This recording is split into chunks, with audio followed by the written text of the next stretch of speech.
Baik, Assalamualaikum warahmatullahi wabarakatuh.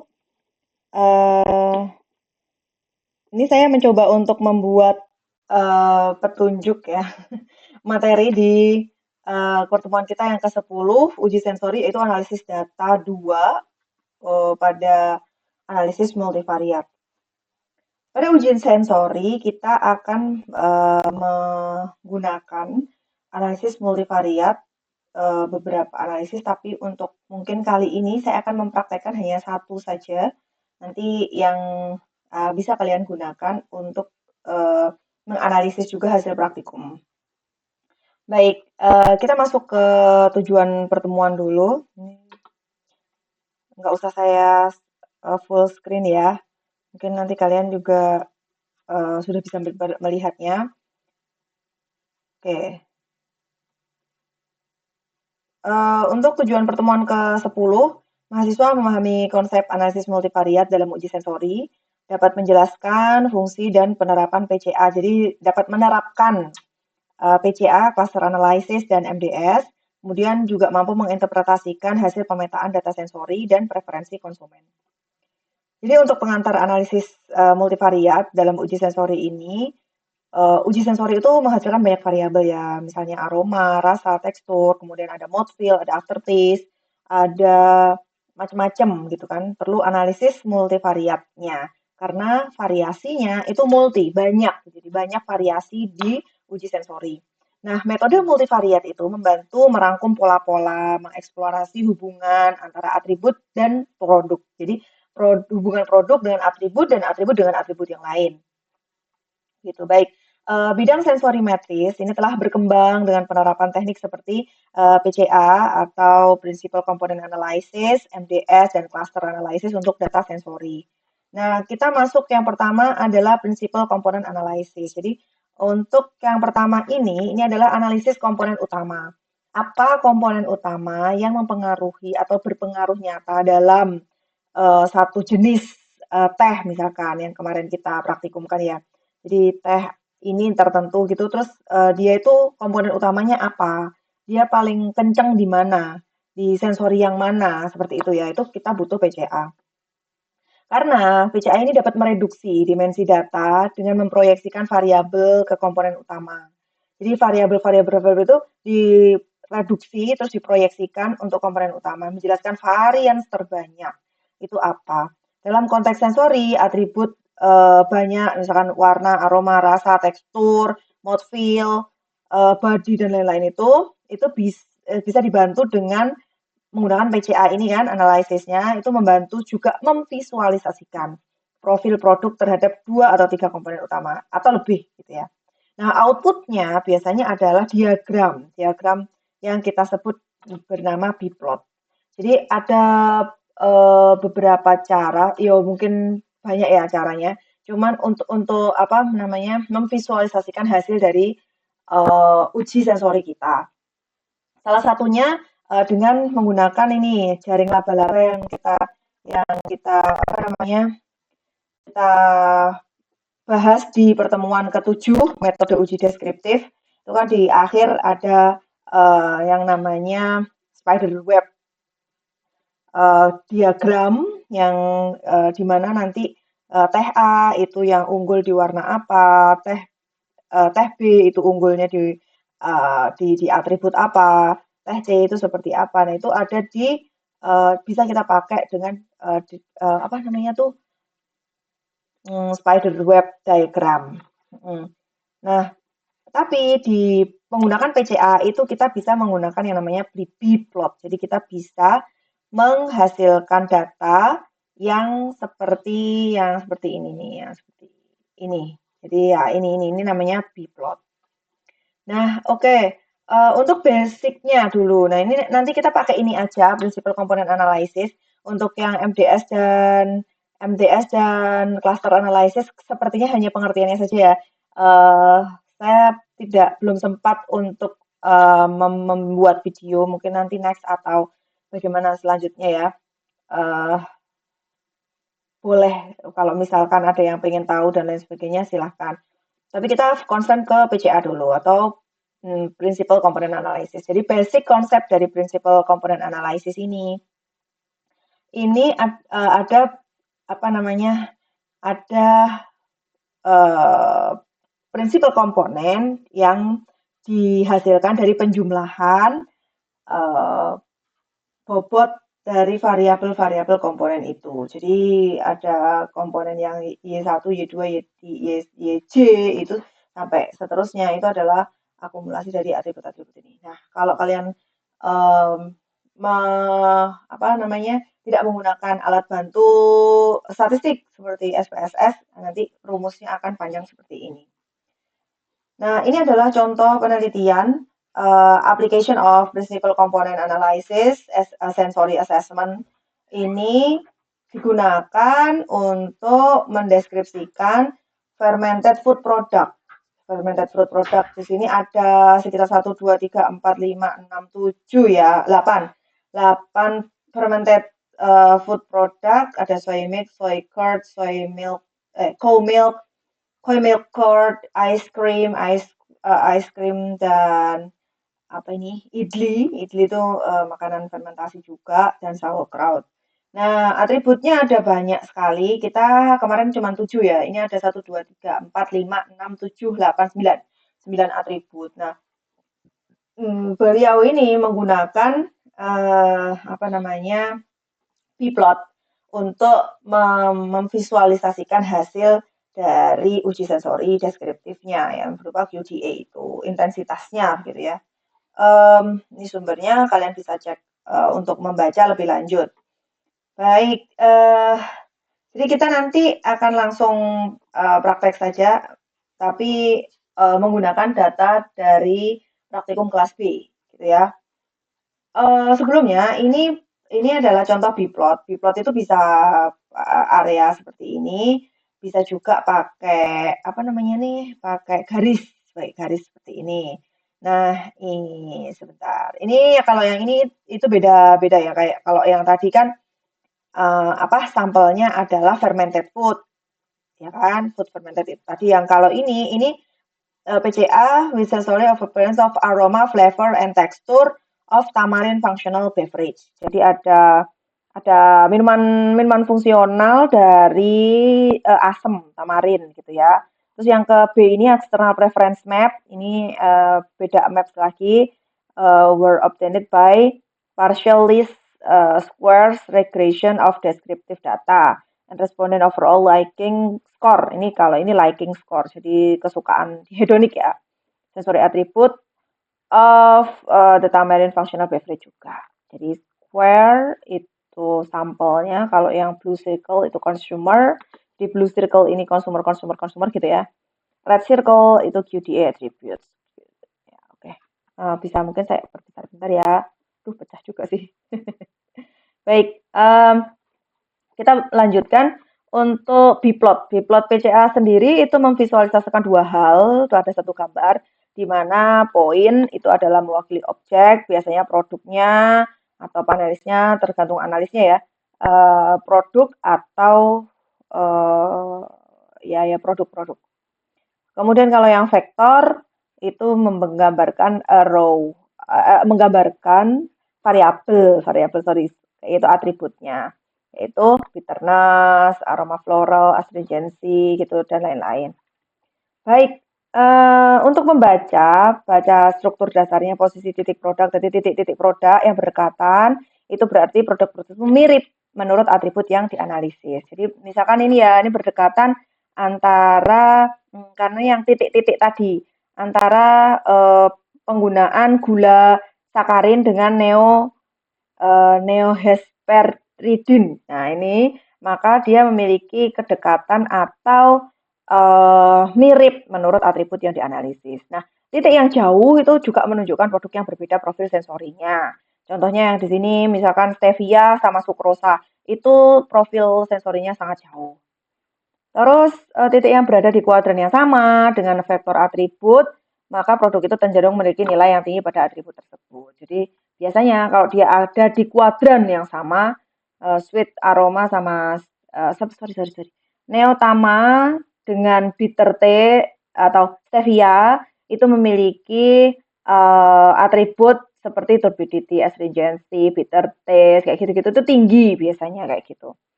Nah, kalau beda sama sukrosa. Oh, sukrosa itu produknya karena dia di tengah ya, saya juga bingung nih kalau baca di tengah, oh mungkin dia agak ke kiri ya, maka dia punya sweet taste saja. Sweet taste-nya itu sangat tinggi. Gitu ya. Nah, untuk yang cluster analysis ini mengelompokkan objek, produk, atribut, dan konsumennya ke dalam grup homogen berdasarkan kesamaan hierarki atau kesamaan K-means atau fuzzy clustering. Dalam evaluasi konsumen, cluster analysis ini mensegmentasi konsumen berdasarkan kesukaannya atau preferensinya dalam produk, mengelompokkan produk yang mirip dari profil sensori. Jadi ketika untuk konsumen itu dia kesukaannya, tapi kalau produk dia mengelompokkan produk berdasarkan kemiripan profil sensorinya. Nah, kelebihan kalau pakai cluster analysis itu memudahkan visualisasi segmen, membantu strategi produk dan pemasaran juga, tapi hasilnya tidak stabil, beda sama yang PCA. Rekomendasi lakukan beberapa metode untuk validasi. Interpretasinya membutuhkan pemahaman bahwa cluster ini bukan kebenaran absolut, melainkan representasi dari data. Kalau yang multidimensional scaling atau MDS itu memproyeksikan jarak persamaan antar objek ke ruang 2 atau 3 dimensi visual. Panelis atau konsumen itu membandingkan sampel MDS, membantu memvisualisasikan persepsi jarak antara produk, misalnya seberapa mirip rasa produk A dan produk B, itu pakai yang MAP atau MDS tadi, multidimensional scaling. Kayak yang tadi ya, kesukaannya tadi. Output map dua dimensi yang menunjukkan proximities, kedekatan antar produk. Nah, untuk yang perbandingan metode PCA, cluster, dan MDS, ini bisa dilihat di sini bahwa fokus utamanya itu kalau PCA varian atributnya. Jadi varian atributnya seperti apa? Kalau cluster itu kelompok objek homogen, kalau MDS jarang atau jarang. Maksudnya jaraknya dan atau persamaan antar objeknya sendiri itu apa? Output umumnya kalau PCA biplot biasanya, kemudian kalau cluster dendrogram atau cluster plot, kalau MDS map dua dimensi. Kegunaan dalam sensori dia membuat profil produk, kalau cluster itu segmentasi produknya, ini disukai oleh siapa, disukai oleh yang kaum apa kayak gitu ya. Itu untuk yang cluster. Kemudian yang MDS persepsi jarak antar produk dan konsumen. Oke, baik, mari praktek ya. Bismillahirrahmanirrahim. Jadi dari yang hasil praktikum kemarin, ini saya minta bantuan ChatGPT juga untuk lebih memperjelas nanti ya. Dari hasil praktikum yang kita dapatkan, terutama yang ada di kelas A dan B ya. Di kelas A nanti silahkan dibuat sendiri, saya yakin kalian juga bisa nanti kalau apa namanya mengikuti tutorial ini. Baik, di sini kan sudah saya buatkan ya. Di sini ada sampel 1, 2, 3, 4, 5, which is dia sudah ada keterangannya, dia sampelnya apa, teh apa, dan ini saya ganti saja, ini teh hijau mereknya Gambyong. Oke, terus di sini juga teh hitam. Sorry, agak lemot ini. Teh hitam mereknya Gambyong. Jadi seperti yang kalian ketahui bahwa kelima teh ini itu diproduksi di area Surakarta, Solo Raya. Solo Raya kebanyakan ada di Karanganyar, yaitu teh gardu, teh jenggot, teh gambyong itu di Karanganyar. Kalau yang teh 99 ini itu produksinya di Surakarta, di Solo kota. Tapi pengambilan ininya tehnya itu juga ada di Karanganyar. Oke, di sini sudah kalian hitung di total semua, di sum, kemudian di rata-rata. Kalau dia ada 8 panelis, maka rata-ratanya dibagi 8. Kalau di sini ada berapa yang teh gambyong itu kan ada 24 panelis di kelas B ya. Maka di sini dibagi 24. Ya rata-rata seperti biasa ya. Terus kemudian kalian taruh di sini. Di sini adalah warna seduhan di tiap-tiap hasil. Nah, kemudian yang digunakan adalah reratanya saja. Jadi rata itu menggambarkan dia itu rankingnya di antara berapa? Antara 1 sampai 15. Dia rankingnya berapa? Intensitasnya berapa? Gitu ya, bukan ranking. Terus eh, terus kalian juga harus membuat ini atributnya di sebelah kanan, sebelah horizontalnya. Terus atributnya ada di vertikal, kemudian yang jenisnya ada di horizontal. Setelah itu dimasukkan ke plot-plot seperti ini, ke ininya ya, ke diagramnya, ke chartnya. Baik, terus setelah itu buka SPSS, oke ya. Ini tadi sudah saya coba sih sebenarnya, cuman kita akan mengulang ya. Kita akan mengulang, oke, biar cepat aja sih sebenarnya. Nah, ini kita copy pada bagian ini. Pada bagian kalian buka lagi di Excel, bikin Excelnya dulu.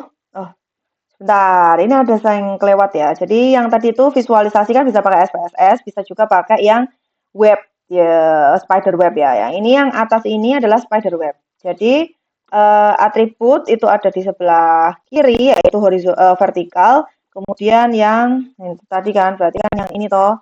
Yang ini kalian copy, terus masukkan ke Excel. Excel di sini seperti biasa, terus kemudian insert di blok dulu ya. Ini di blok, terus di insert, terus cari yang chartnya kemudian more scatter chart. Nah, di sini ada banyak pilihan, kita pilih yang radar. Nah, yang radar ini juga ada 3 pilihan pilihan chart. Kalian pilih yang ada with markersnya. Gitu, terus kalian oke. Nah, seperti ini ya, seperti ini. Terus kemudian kalian percantik saja, dikasih title seperti seperti saya, dikasih title spider graphic atau uh, spider web graphic representative of the quantitative descriptive analysis atau QDA of several key form karangannya regency. Ini ya, ternyata kalau yang warna seduhan paling tinggi itu ada teh gardu. Terus mode fill paling tinggi ada di ya tidak terlalu ini ya teh gambyong. Terus yang ini aftertaste paling sepet ada teh hitam gambyong juga. Yang rasa pahit teh 99. Dan untuk aroma budi teh hitam gambyong. Oke, begitu ya. Nah, ini untuk kalian juga harus membuat ini untuk ditampilkan nanti di laporan. Nah, lalu untuk yang analisis PCA itu kalian buat dulu untuk sampel seperti ini. Sebenarnya ini bisa di-copy sih. Nah, terus nah kan tadi kan dia pakai koma ya. Nah, untuk SPSS itu dia minta titik. Jadi kalian bisa kontrol H, misalkan kontrol H di blok dulu kontrol H terus di replace komanya jadi titik. Nah, komanya jadi titik di replace all. Kalau udah nggak ada berarti ya nggak ada. Nah, jadi semuanya dalam titik ya. Terus di copy saja, copy terus dimasukkan ke tadi data set. Nah, ini ya. Tuh. Oke. Kita ulangi.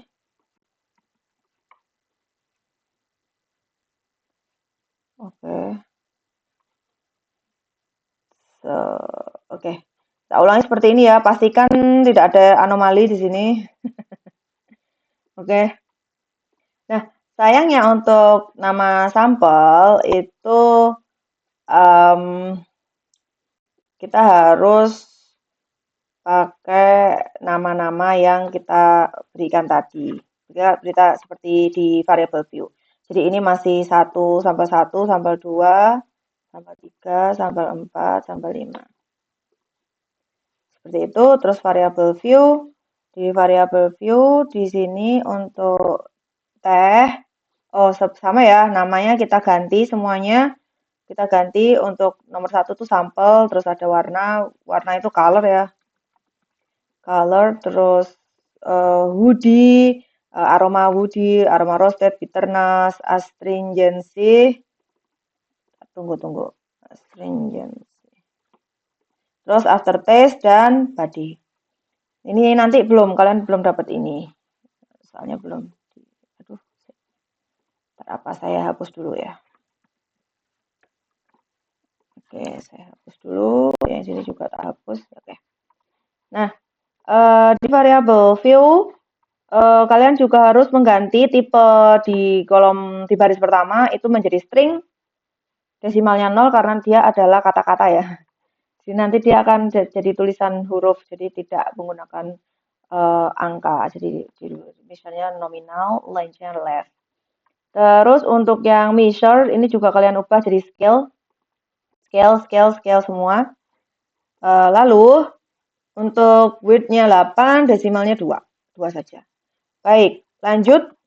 Setelah selesai ngasih variable view, kita masuk lagi ke sini. Terus, nah untuk menganalisis PCA itu kalian masukkan di analisis. Kemudian ada descriptive statistik. Kemudian kalian pilih cross steps. Salah, kalian pilih sih. Bentar. Oh, oke. Salah. Jadi analisis. Mohon maaf ya, tolong di ini. Setelah itu dimension reduction. Nah, dimension reduction terus pilih yang faktor. Nah, yang faktor itu nanti di sini ini mah sudah saya taruh di sini semua. Nah, awalnya tuh begini awalnya. Oke ya, jadi kalian akan mendapatkan hasil seperti ini. Terus kemudian ini kalian pindah ke variabel, terus yang sampelnya nggak usah. Jadi habis itu setelah pindah ke variabel, lalu deskriptif, klik deskriptif, kemudian kalian centang correlation, koefisien dan significance level. Nah, setelah kalian centang ini initial solution ya. Terus di continue, kita pindah ke extraction. Di extraction yang perlu kalian centang adalah correlation matrix, principal components, unrotated vector solution, sama script-plot. Script-plotnya perlu dicentang. Terus habis itu di continue lagi. Continue, lalu pada score kalian centang save as variable. Di sini metodenya pakainya regression. Nah, regression terus habis itu continue. Continue setelah itu baru di oke. Nah, nanti akan keluar hasilnya. Oke, nah ini dia hasilnya ada di sini sih sebenarnya. Tadi udah ya. Nah, yang perlu kalian perhatikan itu, nah ini ada komponen numbernya. Terus, nah yang perlu kalian perhatikan adalah komponen matrix. Ini harus di. Nah, zoom out. Zoom in. Nah, di sini kan ada warna, ada komponen 1 dan komponen 2. Nah, komponen 1 dan komponen 2 ini adalah faktor yang nanti kalian bisa gunakan untuk menganalisis prinsipal komponennya. Nah, prinsipal komponennya. Di perbedaan antara komponen 1 dan komponen 2. Nah, ini kita salin pakai Excel yang tadi, boleh dioret-oretan tadi ya. Kalian masukkan yang sini, ini sudah saya salin, bentar. Begitu ya, ada 0,220, 0,647, dan seterusnya. Kalau ada minus, ya maka kamu kasih minus dia. Nah, yang ini dia nggak mau nih, dia nggak mau dikasih minus nih. Tapi nah ini hanya untuk catatan aja sebenarnya. Nanti aslinya akan kalian tuliskan di data set yang baru. Oke, ini sudah. Nah, kalian masuk ke dataset baru. Jadi tadi kan gini ya. Nah itu ada data baru nih, VAC1_1 sama VAC2_2. Ini adalah regression factor score,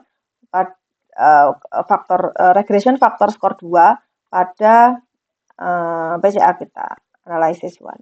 Ini juga analysis one. Seperti ini, nanti kalian nggak usah ini aja, nggak usah bingung itu apa gitu ya. Nah ini juga ada VIC1 dan seterusnya seperti itu. Nah, setelah itu kita perlu membuat satu dataset lagi di sini untuk menyalin yang tadi. Oke ya, mana tadi? Di sini ada sampel. Ini bilang aja dia apa ya? Tadi ya gardu. Oh, kok enggak? Gardu 9. Ini di sini tuh nggak bisa ya 999 ya. Oh, bisa. Oh, sorry. Ini bukan. Jadi gardu di sini. Terus 99. Nama tehnya soalnya angka. Terus di sini ada jenggot. Wah, itu masalahnya. Di sini kadang nggak bisa terlalu banyak jenggot gini ya. Ada hitam gambyong. Gam. Dan hijau gambyong, higam. Oke. Terus kemudian di sini kita tuliskan nilai dari F tadi. Di copy aja. Taruh sini. Taruh sini. Oke. Lalu kita kasih dia nama dulu. Nama yang pertama adalah sampel. Nama yang kedua adalah FAC1_1. Yang kedua ini FAC2_1. Sini string ya, semuanya sama. Terus sorry. Ini nominal unknown, oke. Sudah semua. Lalu kita butuh menuliskan tadi tuh. Sebentar. Kita butuh menuliskan untuk ini warna dan lain-lain itu. Kita taruh di bawahnya.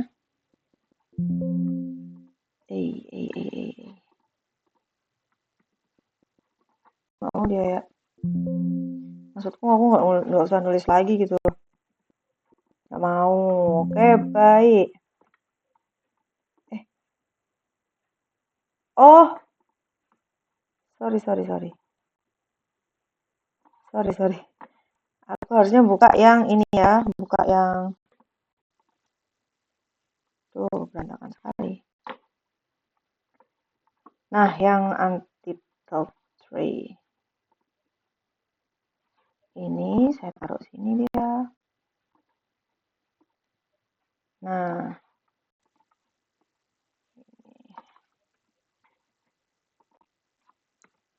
Oke.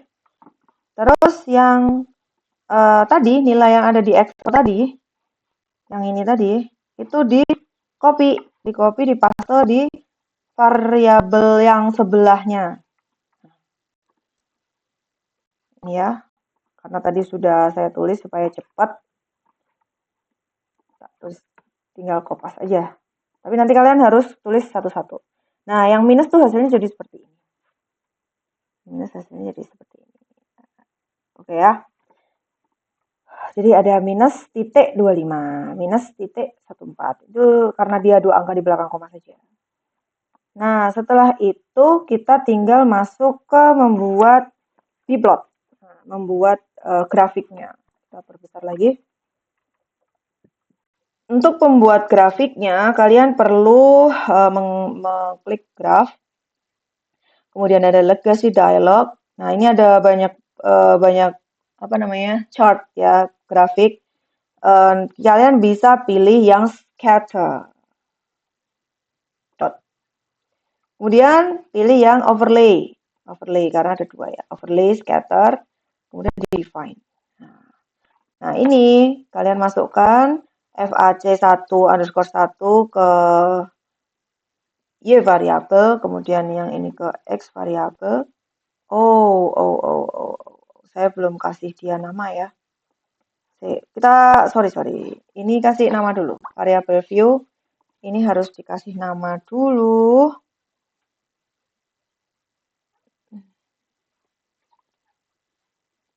Bentar tuh.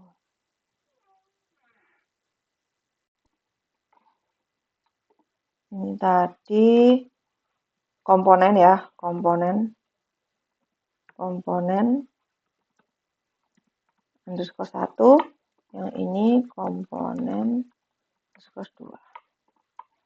Oke, nah kalau kayak gini nanti bisa graph, apa tadi, legacy dialog, terus habis itu scatter dot, overlay scatter, terus define, nanti ini masuk ke sini, komponen 1, komponen 2. Sip. Nah, terus habis itu lanjut ke sampel, itu kita masukkan ke label case dengan titelnya adalah bplot graphic of T descriptive sensory. Continue. Terus setelah itu yang row juga nggak usah, ini juga nggak usah. Langsung option. Exclude cases variable by variable with label. Continue. Optionnya selesai. Oke. Dia masih menggambar. Nah, ini dia hasilnya. Bplot graphic of the descriptive sensory. Ini kalian bisa klik untuk menambah apa ya, bukan atribut, untuk menambah apa ya, kelengkapan ini ya. Kayak misalkan ini ada kita mau nambah reference line of axis gitu. Terus kemudian mungkin the horizontalnya, reference axisnya. Seperti ini. Jadi dia ada warna. Aduh, kalau warna ini kalian bisa atur sendiri lah ya. Properti kalian bisa otak-atik ini. Ini chart. Nah, aduh, ya apa sih? Nah, ini itu ada warna biru dan hijau. Kalian bisa pakai juga warna merah. Oh, bentar ya. Kayaknya salah deh saya.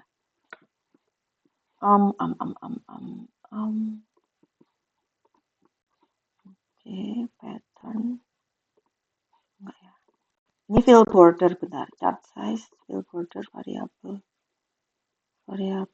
bukan. Fill and border. Bordernya kotak.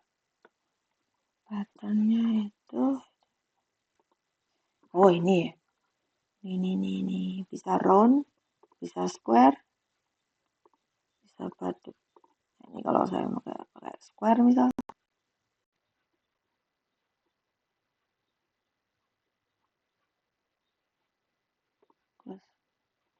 Mana sih? Oh. Ya itulah, kalian bisa otak-atik sendiri lah ya. Yang jelas ini bawaannya biru sama hijau. Nah, ini nanti dibaca di pembahasan. Jadi yang jenggot itu ada jauh sekali di kuadran yang berbeda. Nah, Teman-teman, ini fact-nya, ini kalian bisa copy, jadi bisa di cut gitu ya, di apa namanya, di snap cut gitu. Kalian cut, nah seperti itu. Terus habis itu nanti bisa ditanyakan sama ChatGPT. Itu membantu sih. Tapi kalau kayak gini yo sebenarnya bisa dibaca juga. Misalkan kayak gini ya, ini kan yang ada di satu apa tuh namanya nih? Satu satu kurva yang sama, pada area kurva yang sama, misalkan 99 itu kan bukan. Yang hijau itu atribut. Hijau itu atributnya. Bitter, roasted, aftertaste, astringent. Nah, kalau yang hitam, yang biru itu adalah sampelnya. Nah, di sampelnya ini ternyata untuk bitter, astringent dan lain sebagainya itu hitam, kok hijau. Nah, hijau gambiong itu mendominasi di sini. Kalau yang mau warnanya ini itu ada 999 sama gardu. Untuk teh jenggot dan teh hitam gambiong ini jauh ininya sensorinya daripada yang lain. Seperti itu. Ini saya masih belum cek lagi ya apakah data yang saya masukkan benar. Cuman prinsip untuk membuat biplot grafiknya tuh seperti itu. Begitu. Bentar ya. Eh, saya mau cek juga output tadi. Ini. Oh, sorry. Cancel.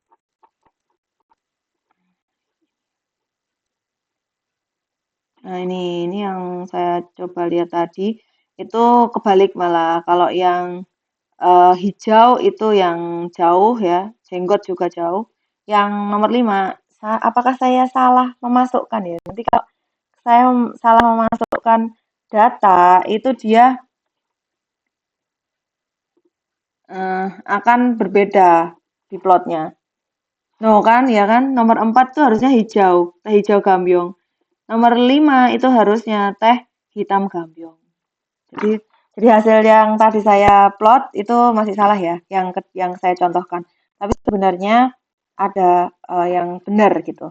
Nah, yang benar ini kalian bisa tanyakan ke ChatGPT tadi. Misalkan ini, saya memiliki hasil biplot. Coba baca ya promnya. Bacalah hasil tes biplot ini sistematis seperti interpretasi profesional dalam laporan uji sensori. Gitu.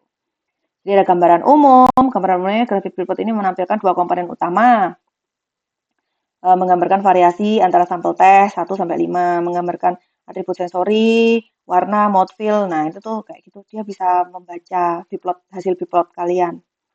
Nah, yang ini kita lihat satu persatu interpretasi produk, posisi produk di mana teh 1 dan 2, kalau tadi kan belum saya kasih tulisan tuh tadi teh 1, saya pakainya 1 2 3 4. Kodenya aja gitu. Teh 3 itu jauh, produk cenderung netral, lemah intensitasnya. Ini jenggot ya, mungkin paling ringan secara rasa dan warna.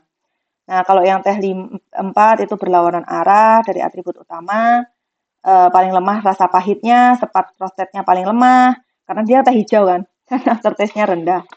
Terus kalau yang teh 5 itu, wah ini produk paling kuat secara rasa, aroma panggang, pahit, cepat, dan ini itu paling kuat itu, teh hitam gambiong itu.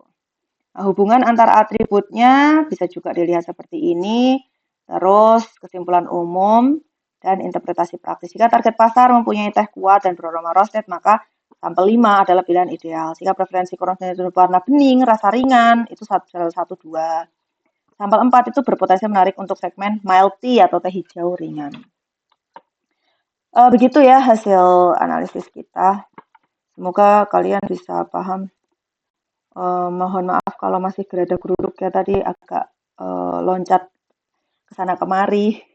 Kalau ini mohon kasih tahu aja kira-kira apa yang harus saya jelaskan lagi. Terima kasih atas perhatiannya. Wassalamualaikum warahmatullahi wabarakatuh.